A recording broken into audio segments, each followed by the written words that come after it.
It is my honor to introduce to you the moderator for today's discussion, my dear friend, and I love to call her my sister-in-law, Dr. Vivian Underwood Shipe.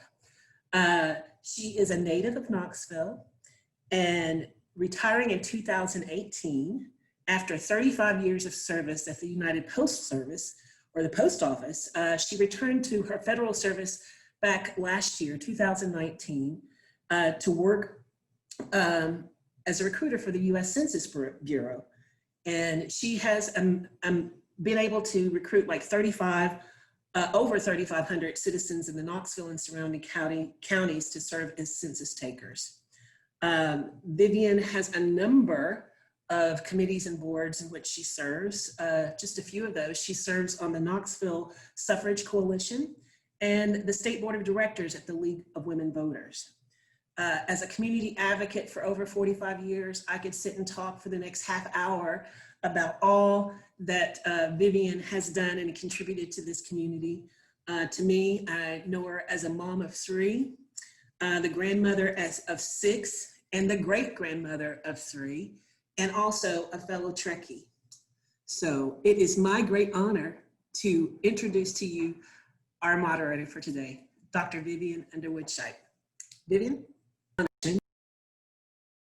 Thank you, Margot, and good afternoon to everybody that is joining us.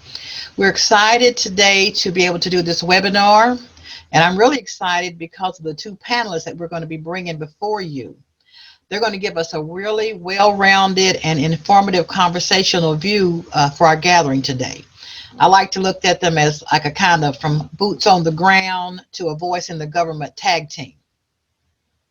So our conversation today is on what your nonprofit can legally do in an election. So to set up the conversation, I want you to remember that there is an election effect on nonprofits that's different from other organizations. So while the panelists are going to enlighten us, let us listen for and remember these kind of terms and instances. I want you to listen for politics being a major event, that there is an effect of partisanship, the effect of donors, the loss of your nonprofit status, platforms. We're going to listen to them as they talk about whether speakers can be at your events, and specific rules of do's and don'ts. So as we get ready to begin, if you have questions, I'm going to ask you to put those over in the shared window, and we'll be able to get to those as we go through, and if not, we'll make sure you get the answers later on. So first of all, let me have the honor of introducing our panelists. One of our panelists is Stuart Clifton. He is from Nashville, Tennessee, and he serves nonprofits that seek to understand and impact public policy. His firm educates, consults, and responds to and monitors for, and I like this term, ethically lobbies on behalf of nonprofit client groups and people that he and his organization serve. I worked briefly with Stuart during my days back on the board with the League of Women Voters, and he's always been very informative. The other panelist we're going to have today is Joe Sakis.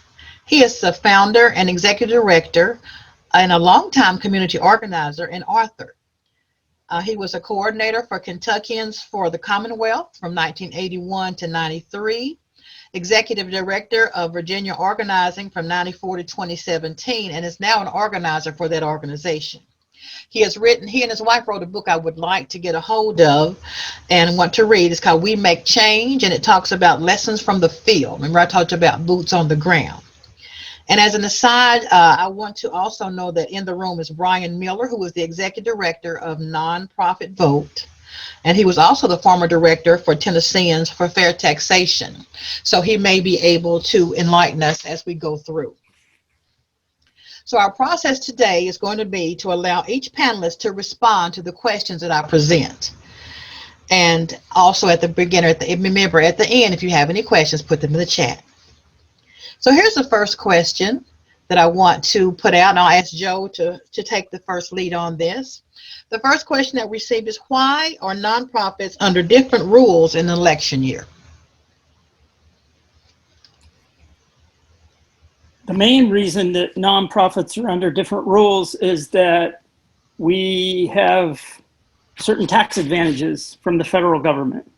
The IRS says we can take contributions and we don't have to pay taxes on that. And individuals get benefits from giving us donations. They get certain income tax benefits. So I think because of that special status, we're expected to stay in what you might call the neutral zone. We can be very active in elections, and we'll give you lots of ideas about how you can do that, but we can't endorse candidates. And I think that the whole notion of being nonpartisan reflects that, so that we can engage them, we can engage people in the process, but the bottom line is that because of the tax status that we have, by being a 501c3 organization in the eyes of the Internal Revenue Service, we can't endorse any particular candidates. Okay. Stuart, would you like to chime in on that question about why nonprofits are under different rules in election year? Vivian, I did see that there might be issue with Stuart connecting to audio, so we might move on until we confirm that he's actually able to be heard on the call. Okay, I see. All right. Let me go on to another question, Joe. Let me ask you this one that has come in. Can nonprofits hand people a voter registration form and take it to the election office for them? In Virginia, yes. But I think that we should say that there are people from 4 different states who might be viewing this, and it's really important for them to know the rules of their particular state and also their locality. So in Virginia, if an organization wants to register voters, we have to tell our Department of Elections, like, hey, we're over here, we're going to register voters, because Virginia requires at least one person in an organization to go through an online training and say, and basically declare that our organization is going to register voters. The training just helps you learn how to do the voter registration form, make sure it's all filled out. Again, in the Virginia context, when we collect those voter registration forms, we have to make sure that we don't copy any social security numbers. We have to make sure that we give the local registrar an alphabetized list of those we're turning in. And we have to actually give every person who registers a receipt. You just tear it off the bottom and you say, here, and the organization has to put its contact information on that so that if there's any question, that person knows who registered them.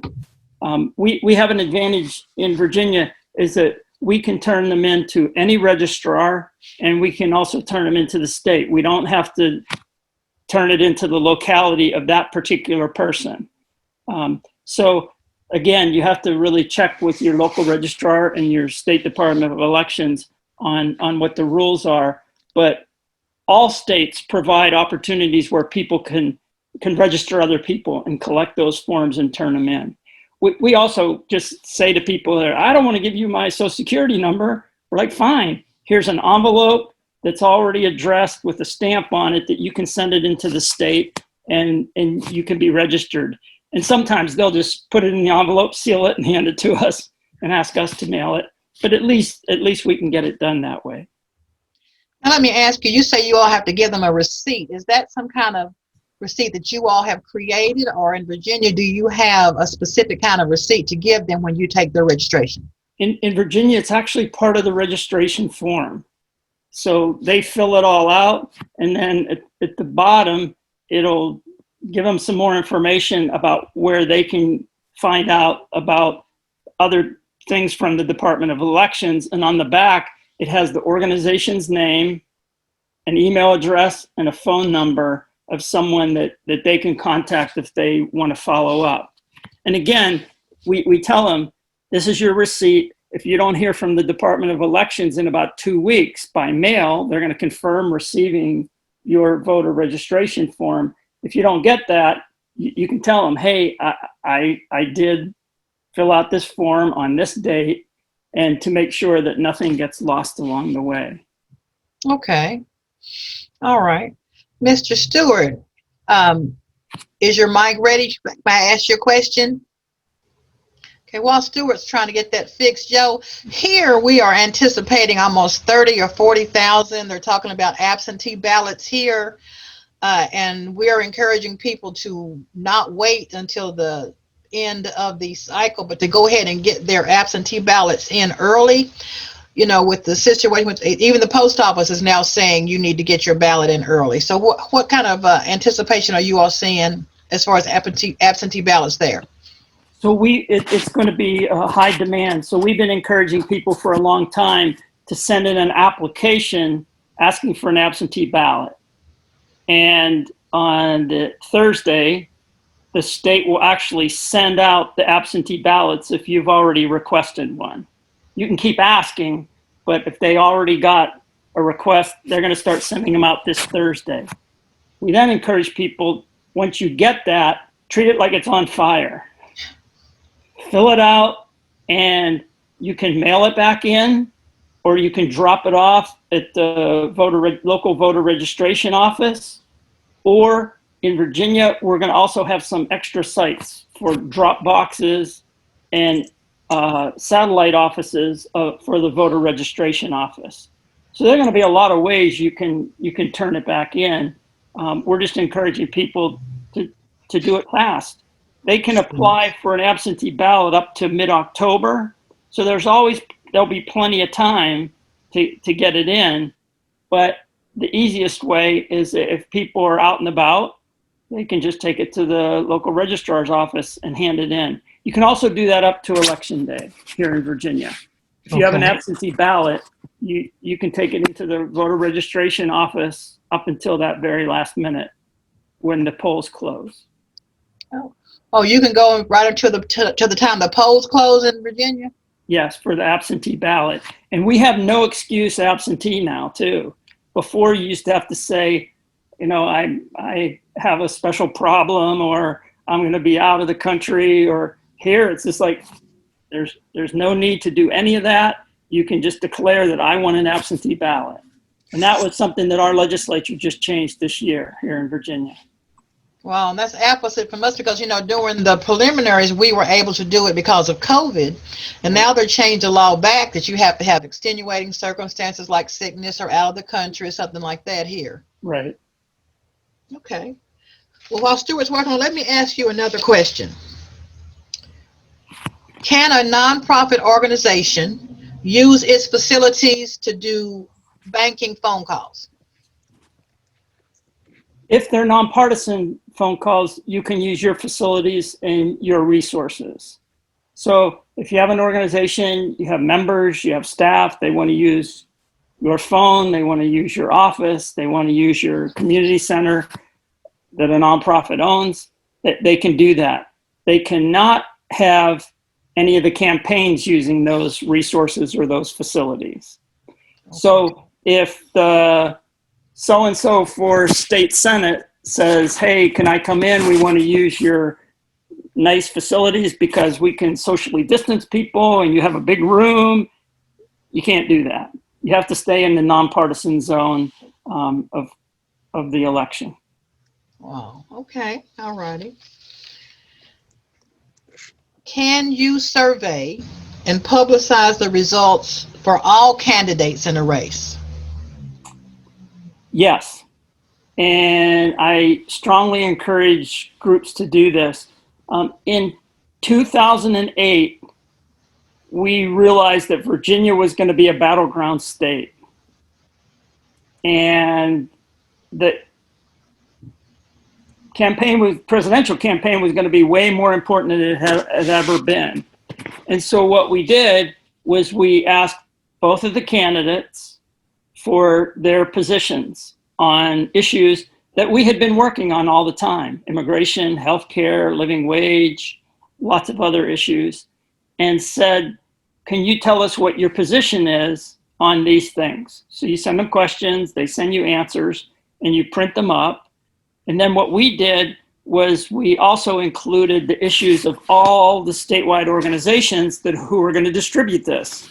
So you wanted to know about what the Virginia Interfaith Center for Public Policy was going to do, what the state LGBTQ group was going to do, what some of the environmental groups were going to do. So it was an educational piece for people, and we had interns and volunteers passing them out at the door saying, hey, this presidential election is really important. Here are their positions, but also some of these groups are working on this all year round, and it gives you an opportunity to connect to them if you have any questions or what you want to do. So it enabled people to realize that the election is just one piece of the puzzle, and that if you're working all year round, then the candidates are less inclined to say, oh, you just got up this morning and you wanted to come after me. Like, no. And no matter who gets elected, we're going to hold you accountable once you're in, so that people got an idea of, I'm not just voting for them because, oh, we like the tennis shoes they wear or the hat they wear. We're really want it to be a substantial conversation about what their positions are.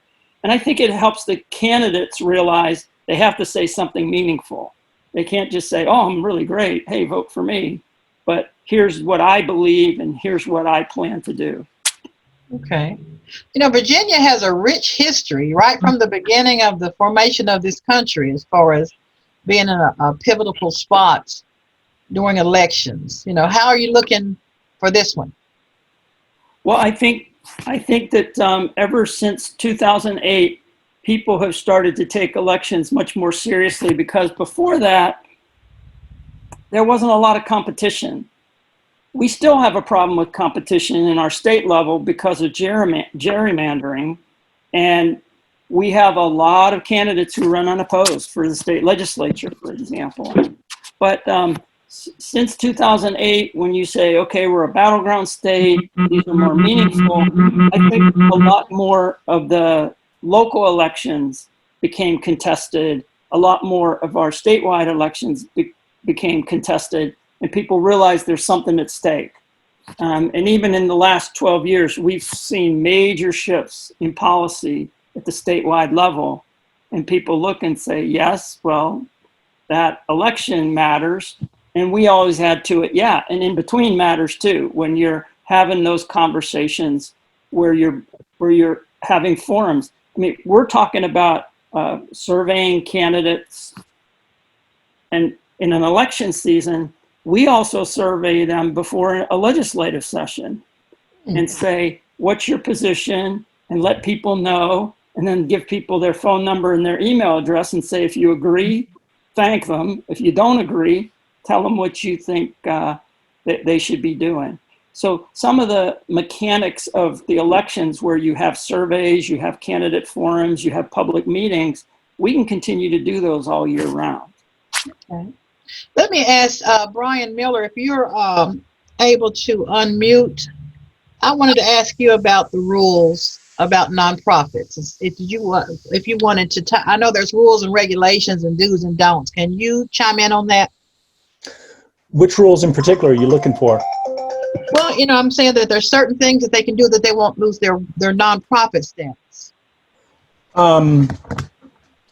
Well, I think Joe mentioned it earlier. You know, the bottom line is that nonprofits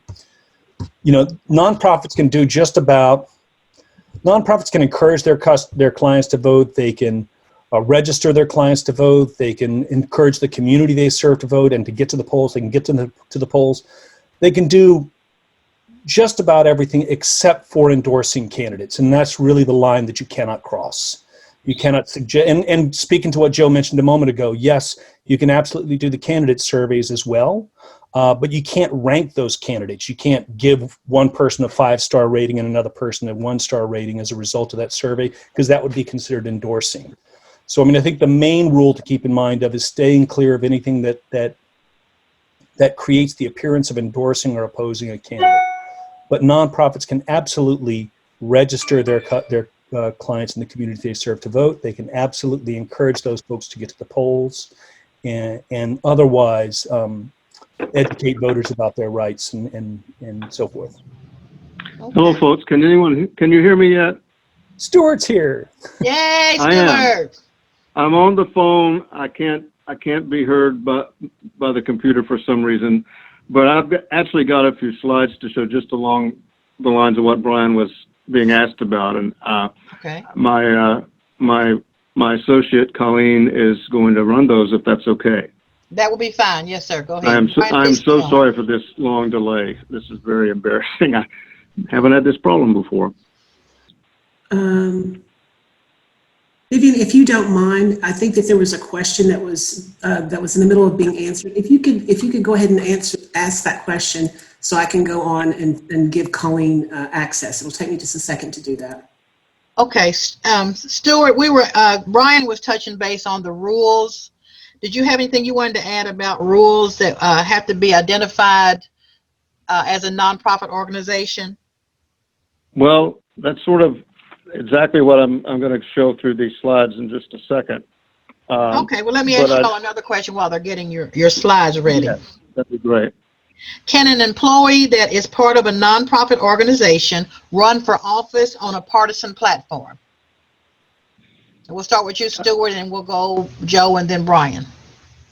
Well, my view on this is that an employee can. They do not. You lose all their rights by simply working for a C3, and that's clear. But the C3 has an absolute ability to limit what employees can do. I believe they may not want you to do that, and then the issue becomes: can you separate your job from the time you spend campaigning for a partisan race? I have run for office successfully while working for a nonprofit C3, but it was a nonpartisan office. But I think you can still run, unless I'm wrong, Brian, or others. Okay. You can legally run, but you create I think a really difficult situation for your organization to try to hold firm that they're nonpartisan, unless you have a job that's very limited, right? I mean, if you're the bookkeeper that nobody ever sees, that's really different. I found a couple times where executive directors were running for office and people had a hard time separating out, like, when are you on and when are you off and what are you doing and who are you? I mean, I even had a situation where my wife successfully ran for Charlottesville City Council and was on City Council for 8 years. And the car I drove did not have her bumper sticker on it because I didn't want to get people confused. Every meeting I would go to, I would declare that I am the executive director of Virginia Organizing. I am here representing the organization that's nonpartisan. That's who I am today. In other situations, I would have to declare, I am not here today as Virginia Organizing. I'm here as the spouse of an incumbent who's there. And, you know, because we work statewide, I didn't have to worry about it outside of Charlottesville. But I think that it does put some added pressures on the organization, and it has to be a really thoughtful decision, not just by that individual, but to pull more people in the organization into that discussion about what they were going to do. I also know a lot of people who just take a leave of absence, and they say, we're going to leave work for 6 months, we're going to run, and we'll see what happens. And they're real clear publicly about that division. Okay. Well, we're going to go ahead and turn the program over to Stuart and Colleen for this slideshow presentation, and then we'll go back to the questions. So if you guys will go ahead and take it over. Great. I think we're rolling now. Thank you so much for bearing with me. Colleen? So obviously some of this is very basic. You've probably been talking about it while I was busy trying to get on here. I think we're talking today not so much about C4s and not so much about PACs, but about C3s. There are obvious differences.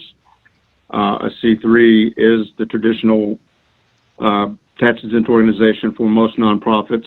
A C4 is more, has many more rights in elections, and in fact, it comes very close to being like a PAC, endorsements, contributions, things like that. But for C3s, that cannot happen. And let's move on to the next slide.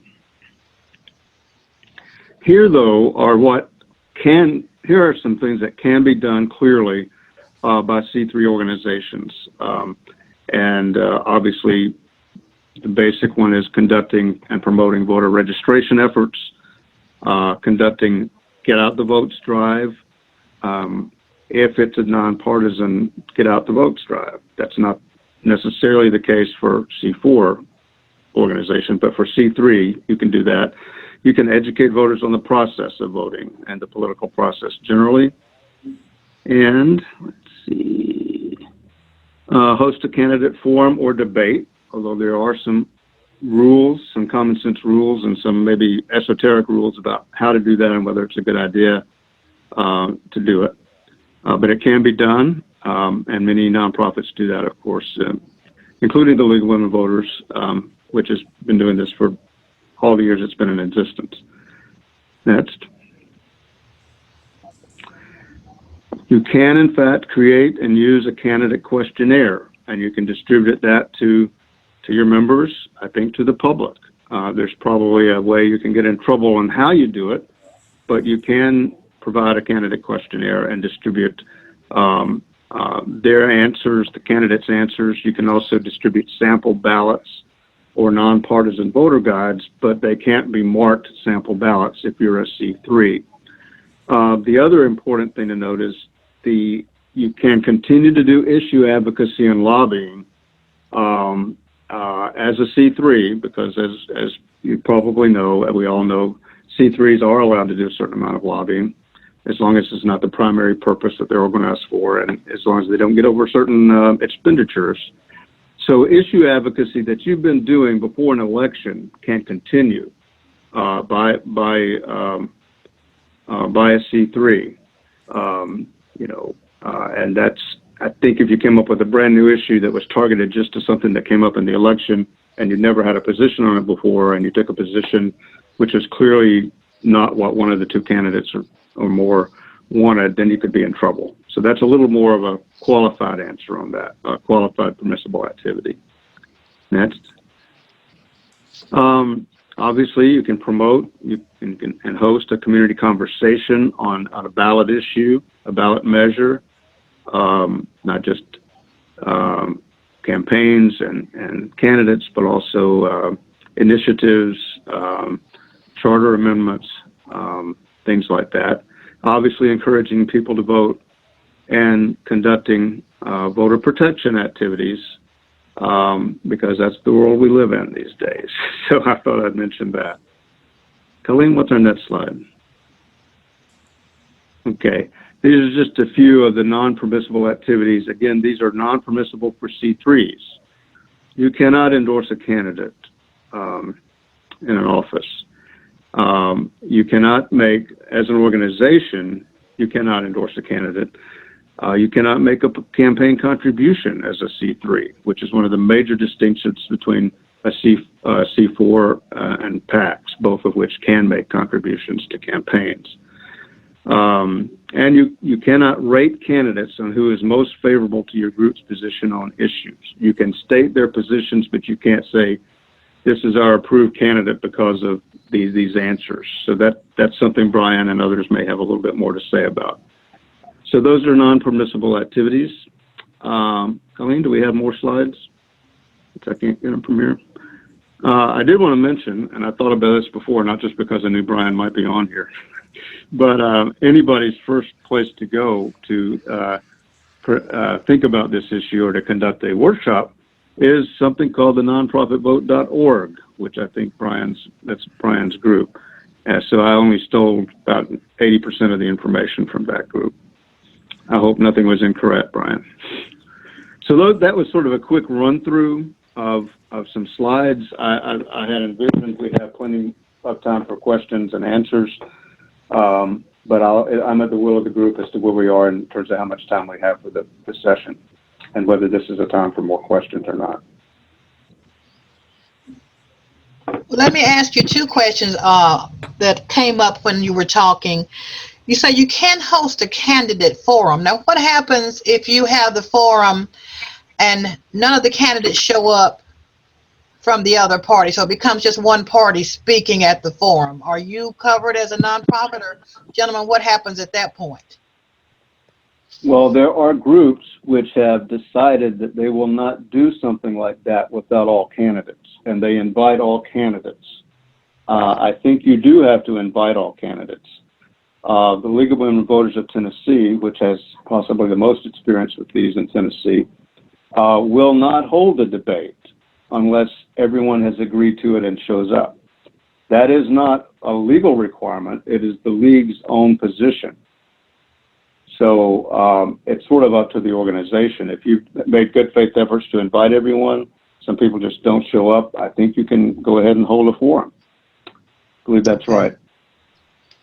So Here's Dr. the question. If you talk Sorry. about one person sorry, stance, Dr. I'm sorry, go ahead, Joe. I didn't hear you. Yes, sorry.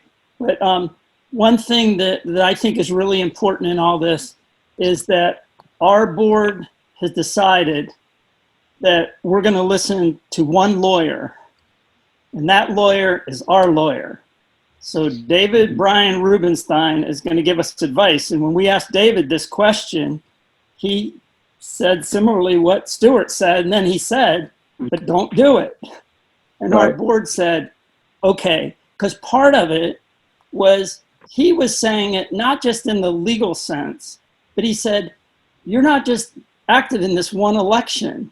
You want to have relationships with state legislators all year round, and you are not going to get anything done by just being partisan, because the legislature is not going to, it's not going to work. You're going to have to cross some lines sometimes. We learned a really important lesson here in Virginia. To get Medicaid expansion through our state legislature, we had to get 17 conservative members of the House of Delegates to vote for it. And so then it became a question of how do you look at this over a longer term arc? But I think that it's really important that organizations know, like, okay, who's the final arbiter here? Who are we going to listen to? And because I think that you could get people to argue either side of this, but it was like, okay, he's going to have the interests of our organization in mind when he's given this advice. And I think that it also leads into understanding that, you know, we need to spend time knowing what the rules are. And actually, Virginia Organizing takes the same position as the League of Women Voters. If somebody doesn't show up, if you don't have both candidates, then we're not going to do this. And it can get really frustrating at times, but then we try to figure out other ways to do it. And one suggestion that I'll offer is that an organization can always do a briefing for the candidates. So for example, in a US Senate race years back, we asked both candidates, can we come in and talk to you about Social Security? And US Senator Tim Kaine said, sure, I'll talk to you. And we brought 5 people in directly affected by Social Security, had a conversation with him. We offered it to the person running for the other party, and we said, hey, can we come in and give you a briefing? And they said no. We said, okay, well, we've covered this because we've offered both parties. If they decide they're not going to do it. So when you get in cat and mouse where a candidate says, hey, I'm never going to show up at a candidate forum, you have an alternative here. You can offer them other means to try to get them to have conversations about things that are meaningful to your organization. One thing that I'm noticing is it sounds like your organization as a nonprofit really has to be concerned about the ethics and the integrity of its organization post-election, or, you know, you must always put that first. Right. Let me address a question that has come up. If you talk about one person's stance on a policy that you might be working on, do you have to also mention the other candidate's stance? That may be what you were just addressing there, but just to put that out there, if there's another way that needs to answer that.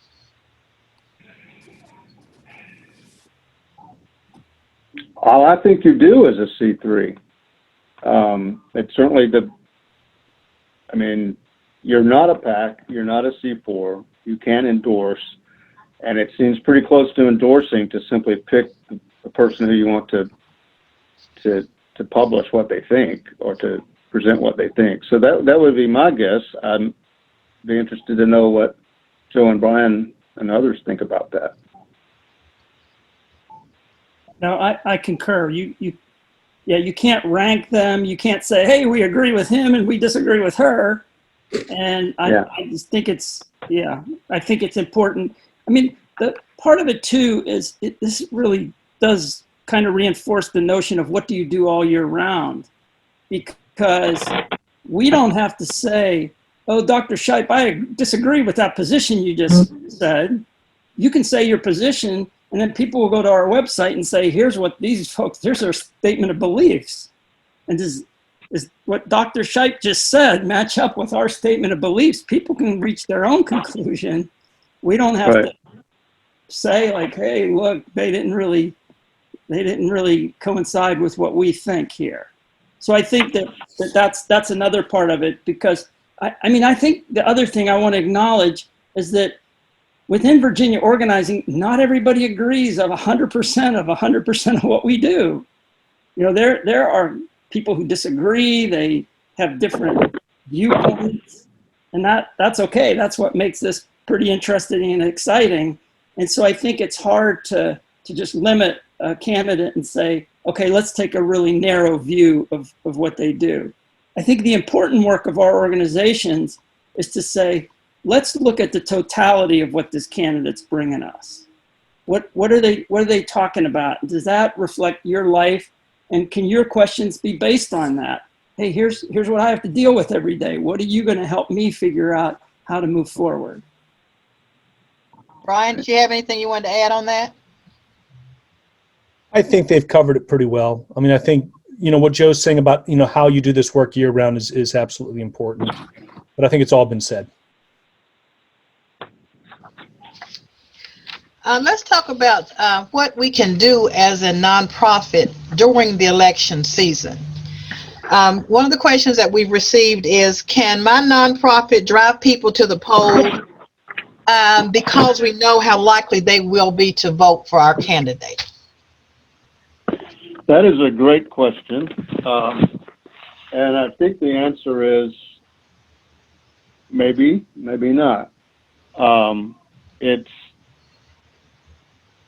not probably best practices for a C3 to do that, even though it may be hard to prove. But I'd like to point out it's not just a matter of what the law says or not. It's practical thinking about this. I've worked alongside of a group that does a lot of great advocacy in Tennessee, and they ended up losing a lot of grants because of an employee who turned against them and spoke to authorities about what they had done and said behind closed doors. What they did and said behind closed doors was not exactly what the state legislature wanted to hear, since they were funding the group. So they got, they managed to get reinstated to good graces because the whistleblower was kind of over the top and wasn't accurate, but they lost grants because of it in the meantime. So that's another thing to think about. If something feels wrong, it may be wrong to do. It may be that you don't want to just go through your list of people you think might vote for the Green Party candidate or the Republican or Democratic candidate and say, oh, we're going to just call them, because, who knows what someone else in your office is going to think about that, or somebody might find out about it. Just an idea. Joe? We found that when we do offer rides to the polls, we make the number very public. From the radio stations, TV station, newspaper, like, hey, you need a ride to the poll, here's the phone number. And we instruct the people who are driving that they will have no bumper stickers on their cars. They will wear no partisan T-shirts. You will never ask that person, who are you going to vote for? Or who did you vote for? You can't prevent what that person says, but you can prevent what you say and do. And so you can't try to influence them in any way. You're being a taxi, and you want to make sure they get that. The other thing that we found is that we've deliberately asked neutral parties to be the taxi. the taxi companies, or to go to a group that people, local group that people respect, of maybe nurses or doctors, and just say, hey, can you do this? Can you provide this service so that we can all stay in the neutral zone? Right. Many groups would offer this. Many nonpartisan groups do offer this, and that's certainly the way to go, is to refer them to some group that's not known to be a partisan group, or maybe is not your own group. Especially if you're going to be largely taking people that everyone's going to say, well, they're obviously the Socialist Party candidate, or you wouldn't have taken them because they all live there in this little commune, something like that. Let me ask you this. Can we, Brian, did you want to chime in? If you don't mind, there's one that I was going to chime in on briefly. Yes. You know, one of the things that I think is important that, you know, Stuart lifted up is, you know, what's said behind closed doors. Because I think it's absolutely essential that your nonprofit is sincere in what it's doing. Because the law does say that you can totally register and engage a community, even if that community votes 80% Democratic or 80% Green Party, it doesn't matter, if you're doing it on the basis of principles that are not partisan. So you can have principles that say, we are going to register African Americans in the state who are underrepresented. We're going to register women who are underrepresented, low-income voters who are underrepresented. Our community, the community that we serve as a nonprofit. There's nothing that's partisan about that, even if the impact is partisan. But the important thing is that you're sincere in that commitment. And you're not picking and choosing the people that you think are going to vote for that candidate, that you really are sincere. And as long as you hold true to that value, you're good. And when that behind closed doors does become public, because if it's in your board minutes, if somehow something gets recorded in your board minutes that you had a conversation about some partisan goal, that can get pulled out in litigation. So I think it's just important that the group's sincere about that. But as long as you are sincere, even if it has a partisan impact, that doesn't matter from a legal standpoint. Wow. Okay. I see a number down here. I don't have a name, 615 number. Were you wanting to say something? I didn't want to leave you out there. Okay, let me ask you this question. Now, if running for office, can we invite candidates to come and speak to our own nonprofit members? Well, yes. And groups do it all the time, and it's a great way to introduce your organization to candidates, because one of them's going to win. So it'd be nice for them to know who your group is before they won or lost. I think that's a great thing for people to do. It's a matter of how you do it. You want to be fair in the kind of events you organize. So I think that's an excellent activity for a nonprofit to do. Forums are time-honored ways for nonprofits to provide a service in elections. Again, if it's a C3, it cannot be any hint of partisanship or endorsement or anything like that. Mm-hmm. Now, it's also a great way to build the nonprofit group, because during an election, people are really focused, and they will see your organization as engaged and focused on the right things. You know, this is what we need to do. We need to be thinking about this election. It's a great way to get a little bit of publicity too. Joe? Yeah, I think two things. One is I concur with Stuart and think when you do that, it's really important that whoever's the first speaker says, hey, we're a nonpartisan group, and you just declare that. The other is that of course, we have a 25-year history, and 25 years ago in Virginia, it was a little different, the lay of the land. And so our board actually decided to put nonpartisan in our mission statement to say, that's who we are, and we're going to stick to that so that there's no confusion. So it becomes easy then at a forum to just say, hey, we're a nonpartisan statewide organization, and it just rolls together so that everybody is really clear with what we're doing.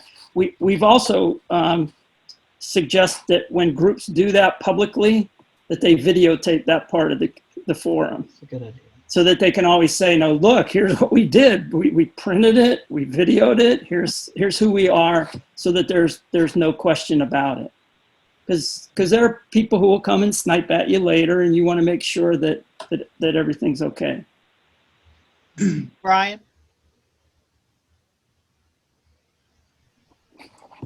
I think we're good. Okay. What Joe and Stuart said. Let me ask, can an employee of a nonprofit endorse a candidate on their own? How do they differentiate if they're part of an organization and they want to publicly and strongly speak out against or for a candidate? How is that handled within the organization? Well, I think it's something that differs with different organizations. I think it is the organization's decision, and I hope they have policies about it, not just ad hoc decisions. It's not a requirement in the law that an organization prohibit their employees from endorsing somebody, and it's done all the time. People do endorse just because someone works for, is on the board of a nonprofit group.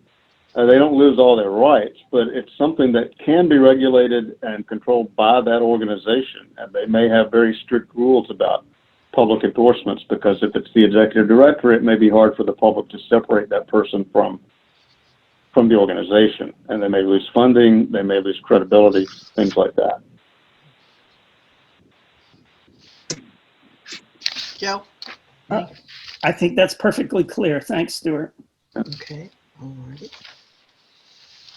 Now, I want to, we're getting close to 3 o'clock. And I want to be able to let each of you just kind of expound a little bit about what we're talking about. And Brian, you may also want to add into this, because we have a lot of organizations that are nonprofits, and you don't want to do something that you will mess around and mistakenly lose that nonprofit status. And before I ask the question, do you are there fines besides losing their nonprofit status? Do the people get fined if they violate that 501c3 ruling? I'll go with you. I think I'm going to defer to somebody else on that. I think there are multiple levels to this. One is you do put your tax exempt status in jeopardy, potentially. But there's some other nuances too. Like, for example, there are a lot of campaign contribution laws, state laws and federal laws. And so you would want to be careful. It's not just the organization, but it's all the individuals who are involved have to play by the rules.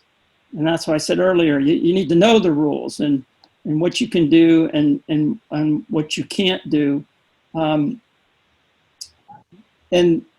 the other part of this is, do you put a candidate in jeopardy? Yeah. Because if both legally and just generally, if a candidate says, "Oh, I got a bunch of money from this nonprofit," and then you got this foundation over here who gave you some money, and they're fussing with you, and the IRS is fussing with you, and the Department of Elections fussing with you, you don't want to get into all that fussing, right? Even if you haven't violated any laws, it can sure look pretty messy in what you're doing. So I think that part of it is people are going to make mistakes, right? People are going to pass out a flyer and say, "Oops, I shouldn't have done that." What we do is declare very quickly, like, we shouldn't have done that. And we write to the Department of Elections, and fortunately we never had to write to the IRS, but I would write to the IRS and say, "Hey, we made a mistake here, and we're going to remedy this."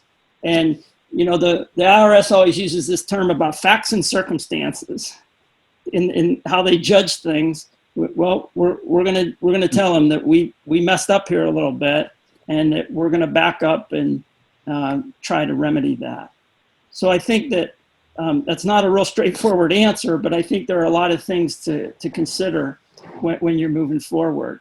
We have over 10,000 members. We have people out there doing stuff all the time.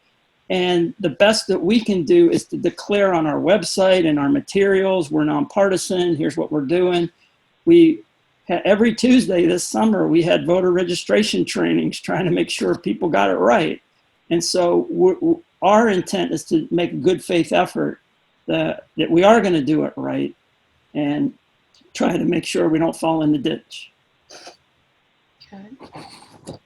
Stuart, Brian, anything on that? Not on that. I think that's right.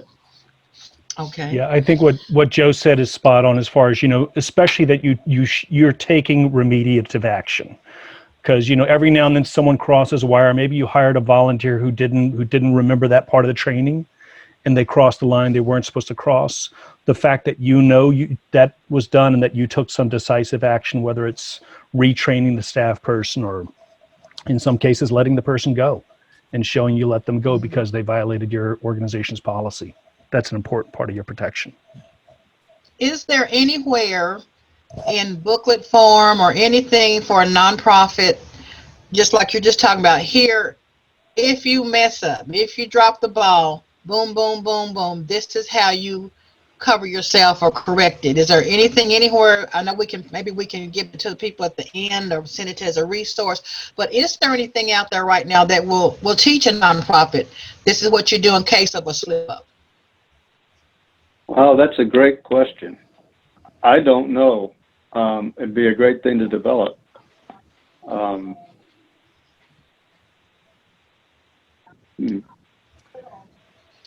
do you know of anything? I'll chime in and say I don't know of a resource like that, but I mean that's basically you're in crisis management point at that point. And so I think everything Joe just outlined is exactly what you would need to do. You would need to show that you're taking action, that you're making some remediation, you're retraining, et cetera, and that you're not going to make it happen again. I think when you demonstrate that to the election officials, you give your organization a significant amount of cover. It's not a silver bullet, but because when he started naming, we would write to the election commission, we would write to the IRS. People don't know, well, who do I write to? Who do I send the attention to? What does it need to say? Just like he gave the wording for it. How do I cover myself with the IRS? Facts and circumstances. That's something I think that somewhere that needs to be developed. You guys might want to I'm just putting that out there, that that would be a great resource for people. Yeah, I do. Ready to close out, guys. I'm gonna give each of you about maybe 3 or 4 minutes. I'm gonna start with Joe, then Stuart, then Brian. Just kind of wrap up. Let's give the people a little something to take with them. Just I'll let you start, Joe. Okay, thanks. Appreciate everybody being on. I think that my main advice to groups is do what you feel comfortable with. In 2008, when Virginia became a battleground state, we would say to another group, just do one thing.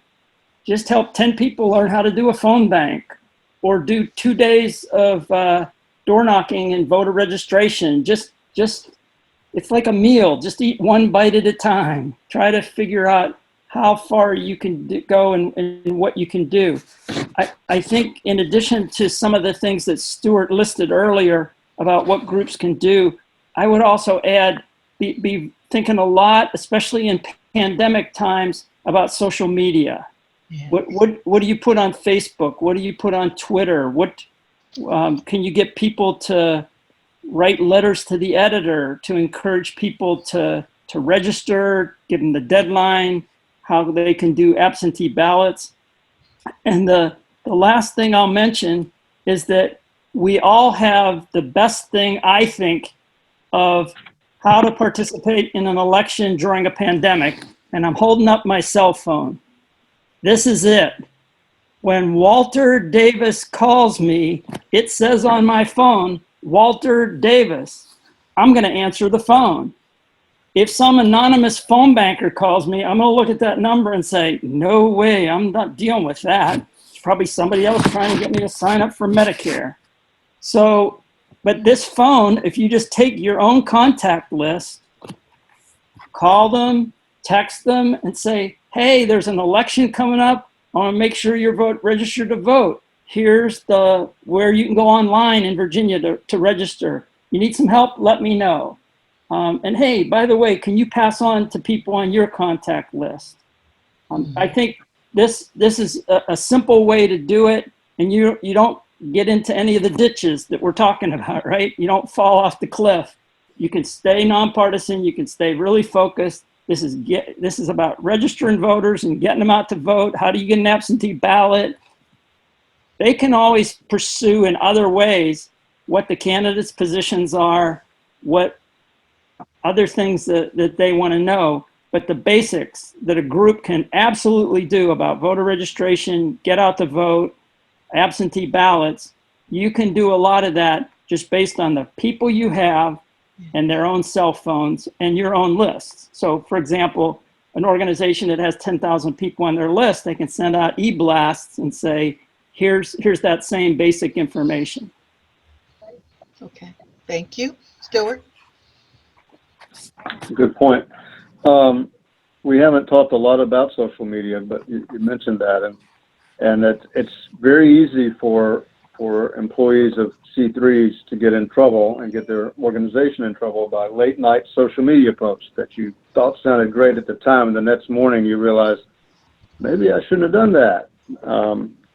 So be very careful with that and make sure other people you work with are. If you're working for a C3, that's different than what if you're especially if you're posting on through them, through your employer, through your C3. You don't give up your constitutional rights, of course, to post things in your own name, but it's a lot of people have found out to their chagrin that people really remember what gets said on social media, and that's just one thing that I was reminded of by your comments. The second thing I want to mention is most all of this about what's right and wrong to do is not as complicated as it could be, or that you might think. The materials that Brian's organization has online are great, but if you really do get in a terrible situation, and maybe you or someone else has done something that could compromise your organization, some of my best friends are lawyers. I hate to say that, although I think I am a lawyer. I'm almost sure. It was a long time ago that I went to law school, though. But you really sometimes just have to have a good lawyer. And you may not. A lot of nonprofits don't have an ongoing relationship with an attorney. It may not be a bad idea to have a good attorney on your board who has the same values you have and can either direct you to a specialist in this kind of work or something like that. But there is a time sometimes if you've really got yourself in trouble, you don't want to guess your way out of it. You want some good, solid advice. Thank you. Brian? Well, first off, thank you for putting this together, and hopefully thank you for putting this together. I think it's a really important conversation, and Joe and Stuart obviously have a lot of awesome experience that they brought to the table. Especially appreciate hearing what you said. Mm-hmm. That said, I just wanted to lift up two things here real quick. One, there are a lot of resources out there to help nonprofits navigate this stuff. As I mentioned earlier, the general rule is straightforward. Just don't do anything that endorses a candidate or creates the appearance of endorsing a candidate. But every now and then you have some gray areas or fuzzy lines that you're not sure about.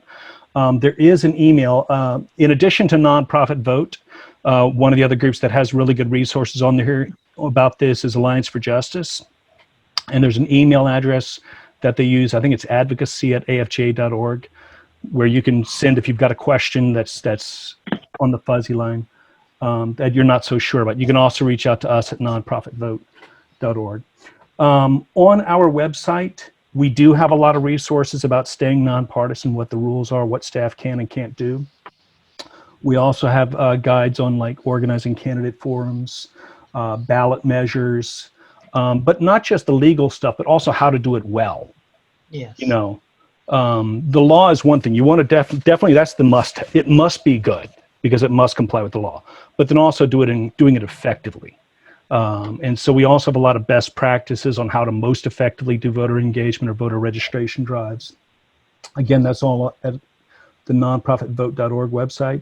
The last thing I'll say is we are 1 week from one of the biggest voter registration holidays in the country, National Voter Registration Day. And if anyone isn't plugged into that, September 22nd, next Tuesday.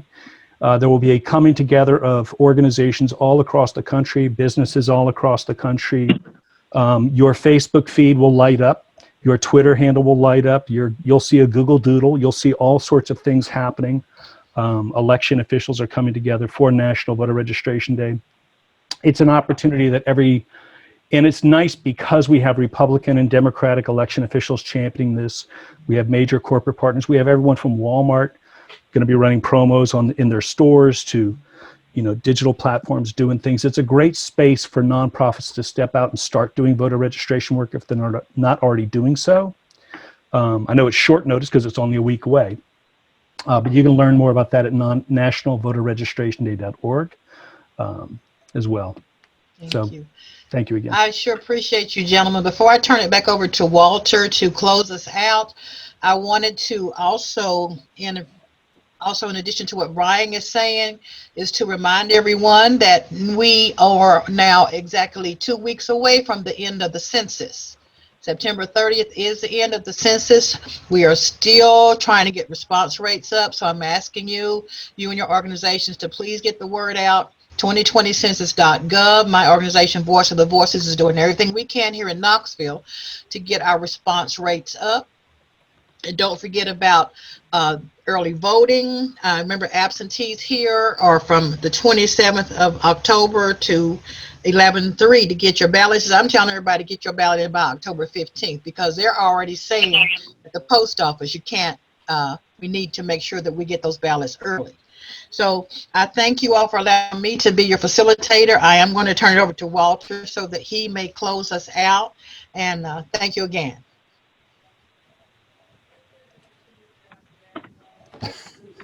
Thank you, Dr. Scheib. I really appreciate your handling of what sometimes could be a chaotic call, but that happens on social media, and you did it well. And with Joe Sakos and Stuart Clifton and Brian Miller, who stepped in as well, we really appreciate the wisdom you brought. We will be sending out, for the people who did advance registration, we'll send out some printed materials by attachment and also some of the contact information to the resource people. We have to recognize that it's not just electoral movements, but the movements outside of elections. And as we know well, pandemics shape debates in election periods to a big extent. So we're dealing with part of the issue here, part of what's in front of us. And what Vivian just mentioned about the census, that's 10 years of coming elections will be shaped by the results of the census. So we want to make sure that message gets out as well. So Margot, unless you'd like to add something as we close, we'll leave it at that. And thank everybody for tuning in. And we'll be informing you of when this will be rebroadcast on YouTube. Okay, thank you. Everybody. Thank you.